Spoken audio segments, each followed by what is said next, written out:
করবে। সিগনিফিকেন্ট একটি বক্তব্য। বলা হচ্ছে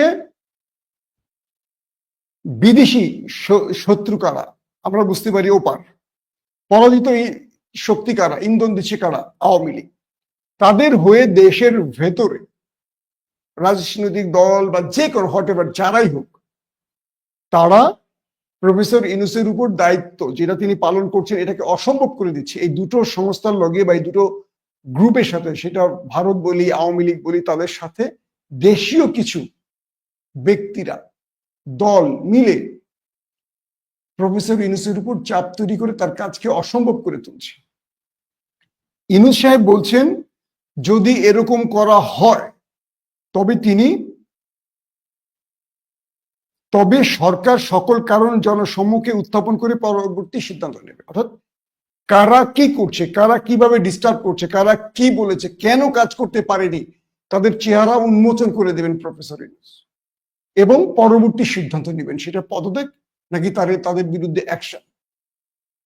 তার মানে যে দলগুলো ওপারকে খুশি করতে, প্রেসক্রিপশন বাস্তবায়ন করতে প্রফেসর ইউনূসকে চাপে রাখতে চাইছেন, যারা গণমাধ্যমের সামনে বলছেন একটা, নেপথ্যে করছেন আরেকটা, বৈঠকে বলছেন আরেকটা, সেই সব দলকে তিনি একদম প্রকাশ্যে হুমকি দিয়ে বললেন জনসম্মুখে তাদের চেহারা উন্মোচন করে দিবেন।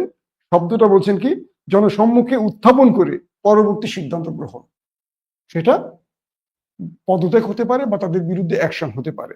তারপরের কথাটা শোনেন।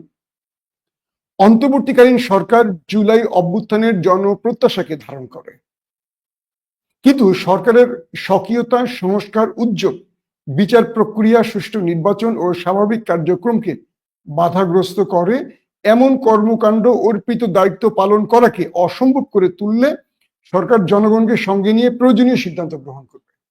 অর্থাৎ জুলাই অভ্যুত্থানের পর যে অন্তর্বর্তীকালীন সরকার গঠিত হয়েছে, তারা জনগণ, আমরা যে পিপল আছি, পিপল, তাদের প্রত্যাশা এই সরকার সমর্থন করে এবং সেই প্রত্যাশা পূরণে কাজ করছে।